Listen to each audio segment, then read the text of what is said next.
गांव की उस पुरानी और वीरान हवेली के पीछे उस काली रात कुछ बहुत ही डरावना हो रहा था। बारिश का मौसम था, हवा भारी थी और दूर कुत्तों के रोने की डरावनी आवाजें।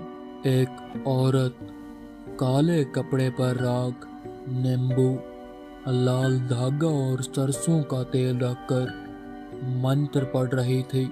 उसकी आंखें बंद थी, लेकिन चेहरे पर किसी को बर्बाद करने की भयानक नफरत साफ दिख रही थी। उसने हाथ में इंसानी बाल उठाया और उन्हें काले धागे में बांधते हुए एक गहरी कसम खाई, जिस सुख ने मुझे जलाया है, अब वही सुख उसे अंदर से खा जाएगा। उसने तस्वीर पर सरसों का तेल टपकाया और दिए की लो भड़क कर बुझ गई। धर्मपाल का परिवार गांव में बहुत सम्मानित था। उसके दो बेटे थे, अजय और बेजय। बड़ा बेटा अजय पढ़ने में तेज था। शहर जाकर उसने दिन रात मेहनत की और अपना बड़ा व्यापार खड़ा किया। कुछ ही सालों में अजय के पास पैसा, गाड़ी और बड़ा घर सब कुछ आ गया, लेकिन वो कभी अपनों को नहीं भूला। हर महीने गांव में दवाई, खेती और बच्चों की फीस के पैसे भेजता। अजय जब भी गांव आता, बच्चों के लिए ढेर सारे खिलौने और सबकी पसंद का सामान लाता। जब गांव वाले अजय की तारीफ करते कि अजय तो श्रवण कुमार है, तो कविता के चेहरे पर झूठी हंसी आती। कविता को लगता कि सास ससुर और पूरा गांव सिर्फ अजय को ही इज्जत देता है। एक दिन अजय ने कहा, बाबा, मैंने शहर में नया घर लिया है, आप सब मेरे साथ चलो। सब खुश हो गए, लेकिन कविता मन ही मन घुट रही थी और उसने जाने से साफ मना कर दिया। उसने रात में अपने पति विजय के कान भरे कि शहर जाकर हम उनके एहसान के तले दब जाएंगे। सास ससुर शहर चले गए और वहां से रोज खुशी खुशी फोन पर बड़े घर और एसी की बातें बताते। मीरा की तारीफें सुन सुनकर कविता का दिमाग सनक गया। उसने सोचा, अगर ये सुख मेरा नहीं तो उसका भी नहीं रहेगा। गांव में एक बूढ़ी औरत रहती थी जो काला जादू जानती थी। कविता चुपके से रात में उसके पास जाने लगी। उसने बालों से वशीकरण, खाने में दी जाने वाली राख और नींबू की भयानक विद्या सीखी। फिर कविता ने अचानक हमदर्दी का नाटक किया और अजय मीरा को प्यार से गांव आने का न्योता भेजा। जाल बिछ गया। अजय और मीरा गांव आ गई। पूरा घर खुश था, लेकिन कविता अंदर ही अंदर अपना जाल बिछा रही थी। रात को जब सब सो गए तो कविता दबे पांव अजय के कमरे में गई और सोते हुए उसके सर से बाल काट लिए। अगले दिन उसने बड़ी आत्मीयता से खीर बनाई और उसमें अभिमंत्रित राख मिलाकर अजय को परोस दी।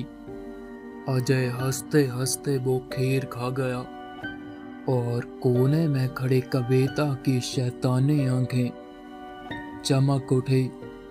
कुछ दिन बिताकर अजय शहर लौट गया। शुरुआत के 2-3 दिन सब नॉर्मल रहा। लेकिन फिर धीरे धीरे अजय का स्वभाव बदलने लगा। छोटी छोटी बातों पर उसका गुस्सा बेकाबू होने लगा। जब पत्नी मीरा ने समझाने की कोशिश की तो अजय उस पर बुरी तरह भड़क उठा। फिर असली बर्बादी शुरू हुई। सालों पुराने पक्के कस्टमर अचानक काम रद्द करने लगे। करोड़ों का कॉन्ट्रैक्ट आखिरी वक्त पर टूट गया और पार्टनर उस पर शक करने लगे। अजय रात रात भर फाइलों के सामने बैठा रहता, लेकिन उसका दिमाग काम करना बंद कर चुका था। रात के सन्नाटे में उसे अपने कान के पास किसी अनजानी शक्ति की फुसफुसाहट सुनाई देती। अचानक नींद खुलती तो अलमारी के पास एक लंबी काली परछाई खड़ी नजर आती। घबराकर वो जैसे ही लाइट जलाता, वहां कोई नहीं होता, लेकिन हवा में एक खौफनाक ठंडक फैल जाती थी। घर की हालत बिगड़ने लगी। लोन की किश्तें रुक गई और नौकर काम छोड़कर चले गए। जब यह खबर गांव में कविता तक पहुंची तो उसके चेहरे पर रोंगटे खड़े कर देने वाली तसल्ली आई। वो हर रात उस हवेली के पीछे जाकर अजय के फोटो पर तेल टपकाती और उसकी बची कुची सांसें भी बांध देती थी। अजय बुरी तरह बीमार पड़ गया। शरीर आग की तरह तपता, लेकिन डॉक्टरों की सारी रिपोर्टें एकदम नॉर्मल थी। वो रात भर बिना पलक झपकाए खाली दीवार को घूरता रहता और अजीब भाषा में बड़बड़ाता। नींद में चीखता, मुझे मत बुलाओ, मैंने तुम्हारा क्या बिगाड़ा है। माता सरोज ने गौर किया कि अजय की हालत हर बार गांव से लौटने के बाद ही बिगड़ती है। माँ बिना किसी को बताए अजय को लेकर जंगल के बीचों बीच बने प्राचीन स्वामी महाराज जी के मंदिर पहुंचती है। स्वामी जी ने देखते ही समझ लिया कि बात बहुत गंभीर है। अगले सुबह जैसे ही अजय को मंदिर लाया गया, वो सीढ़ियों पर ही अटक कर रुक गया। उसका चेहरा भयानक होने लगा और वो चिल्लाने लगा, मुझे अंदर नहीं जाना, चलो यहाँ से।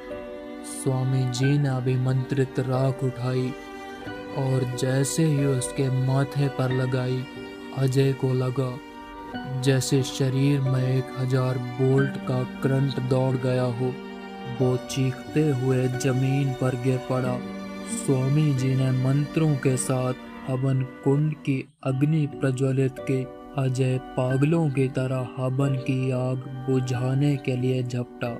उसकी आंखें पूरी तरह से लाल हो चुकी थी और वो किसी हैवान की तरह गुर्रा रहा था। स्वामी जी ने बिना डरे हवन की राख उसके सर पर डाल दी। एक दर्दनाक चीख के साथ अजय का शरीर एकदम शांत हो गया और तंत्र का काला बंधन सदा के लिए टूट गया। होश में आते ही माँ अजय को लेकर सीधे गांव वाले घर पहुंची। माँ ने कविता की आंखों में आंखें डालकर पूछा, क्यों किया तूने यह सब?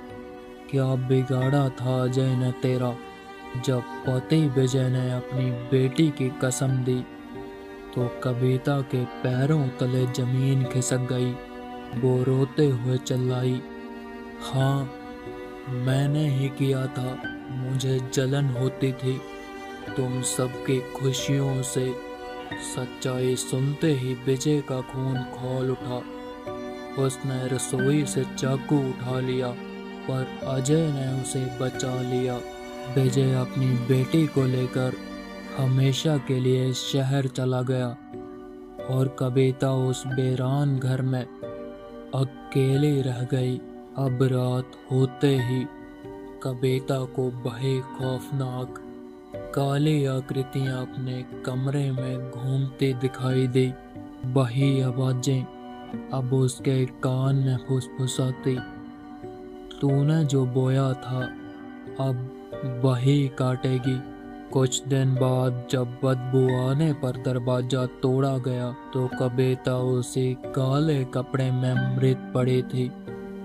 सच है, जो दूसरों के लिए गड्ढा खोदता है उसमें सबसे पहले वो खुद गिरता है। ये कहानी खत्म होती है यहाँ। आपको स्कैरी पंपकिन की रिकैप वीडियो कैसी लगी कमेंट में ज़रूर बताएं और नितिन कार्टून स्टोरीज को अभी के अभी सब्सक्राइब करें। इसके साथ ही हमारे फेसबुक पेज फिल्मी भोकाल को भी फॉलो करें।